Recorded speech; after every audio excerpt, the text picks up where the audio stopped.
Okay, so recently I've noticed that there's been a really weird trend happening lately on YouTube. It might just be my own explore page, but I genuinely have a strong feeling that other people have been seeing the same thing. More and more videos keep popping up with titles along the lines of getting you to play The Sims 3 or why everyone's playing The Sims 3.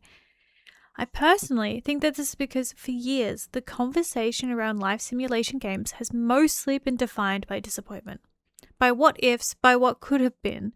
It feels like everyone is talking about what went wrong, the missed opportunities, the feeling that something is missing. And somehow, right in the middle of such a down and bad conversation is a game that came out in 2009 that keeps pulling people back in. It's not a perfect game by any means. I cannot express it is not a perfect game by any means. And I truly don't think that we're all just blinded by nostalgia. For me, at least, and many others I'm sure, The Sims 3 feels the most alive. For all its quirks, difficulties, and glitches, it has the most inherent life. Now, before any of you roll your eyes and get ready to click off this video, this isn't going to be another The Sims 4 is terrible video. Because honestly, truly, I don't actually hate The Sims 4. It does a lot of things well. The creative sim tools are fantastic. The build mode is probably the best in the franchise. The art style has its charm. And if building beautiful houses is your thing, then there's genuinely a lot to love. But whenever I go back to it, I eventually run into the same problem. It feels like I'm playing inside a dollhouse. It's really pretty, but somehow I have both too much and too little control at the same time. Whatever it's missing, I find it hard to pinpoint. The world exists only in small spaces. I load into a lot, I do what I came there to do, and then I load into another lot. The rest of the town sort of freezes. It's like life only happens when my camera is pointing at it, and after a while I start missing something I didn't even realize I'd taken for granted. An open world. Because The Sims 3 didn't just give us neighborhoods or worlds, it gave us places. Places that felt connected. You could follow your Sims driving across town to work while another family member was fishing by the beach and someone else was hanging out at the library. Teenagers would ride bikes. Neighbors would visit the park. People would gather at festivals. The world kept moving even when you weren't looking at it. And that changes everything.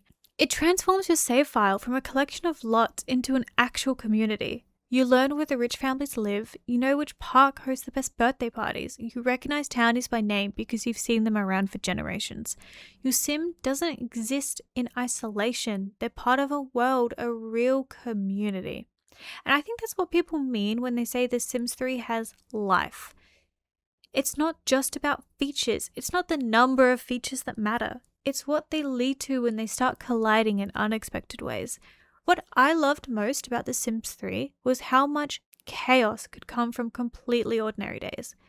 You send your sim to the grocery store, only to run into an old friend. They'd stop and chat for a little too long, miss work, and then come home stressed.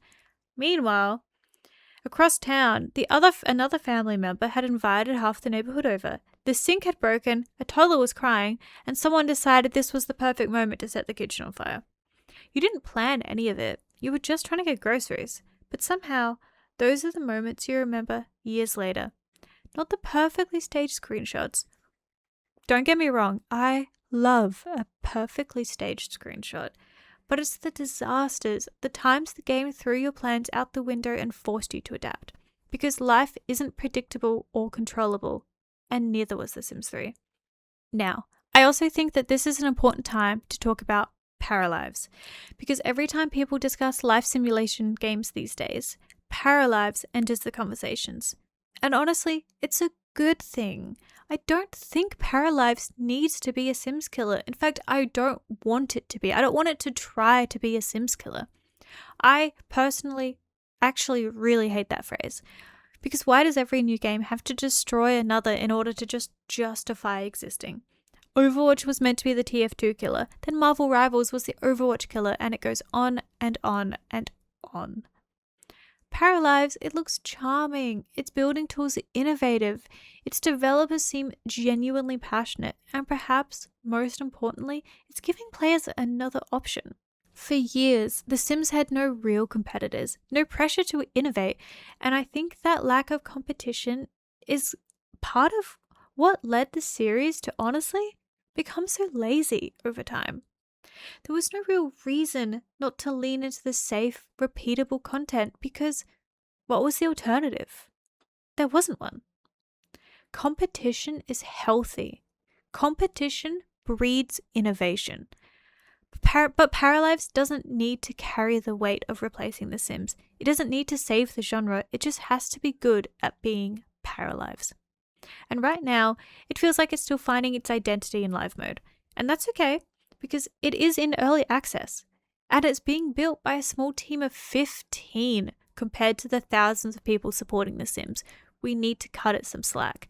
This is what indie game development looks like. It takes time and it's difficult, but if you support it, something beautiful can really come from it. But the foundation is promising. What it doesn't quite capture yet, for many players, is that chaotic unpredictability that made older Sims games feel so alive. And maybe that's okay, because Paralives shouldn't become The Sims. It needs to become Paralives. And further on from that, I do think we're actually entering a really interesting moment for the genre. With The Sims continuing to evolve, Paralives having just released, and InZOI has entered the conversation a little while back as another life simulation project. It feels like we might be moving from a space where we had one dominant option to a space where we potentially have three. Now, I should be clear here. I haven't played InZOI, so I can't speak to its moment-to-moment gameplay or how it truly feels to live in it. But from what's been shown so far, it represents another attempt to push life simulation forward in a different direction, this one with a stronger focus on realism and presentation. And regardless of how each of these games ultimately turns out, the fact that they exist alongside each other is already something new for the genre. It's a win. For a long time, life simulation felt like a one-game conversation. Now, it feels like there are finally multiple voices in it at the same time, and for players, that can only be a good thing. Which brings us back, full circle, back to The Sims 3, a game that's old enough to vote, a game held together by community patches, mods, and the collective determination of players who refuse to let it die. A game that lags, it crashes, it takes forever to load sometimes, and somehow it still manages to convince people to reinstall it again and again and again.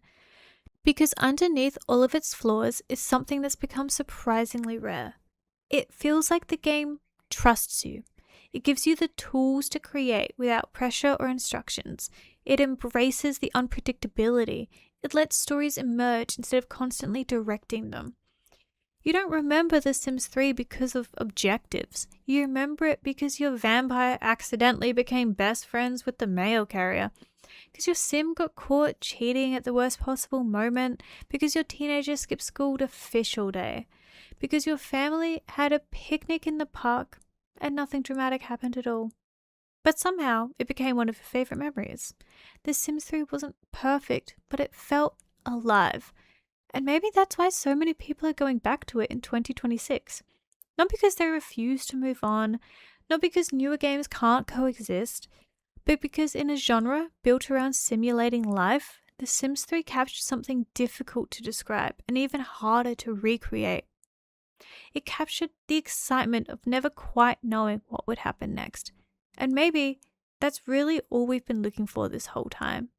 So, why are we all going back to The Sims 3? I don't think it's because we're stuck in the past. And I don't think it's because we believe it's objectively the best life simulation game ever made. I think we're going back because out of all the life simulators we've had before and since, The Sims 3 feels the most like life. Not because it's realistic. Life doesn't have vampires, imaginary friends, time machines, or the Grim Reaper showing up in your living room. But life is unpredictable. It's messy. Plans fall apart. Small moments become the memories you treasure the most. The best stories are often the ones you really never saw coming.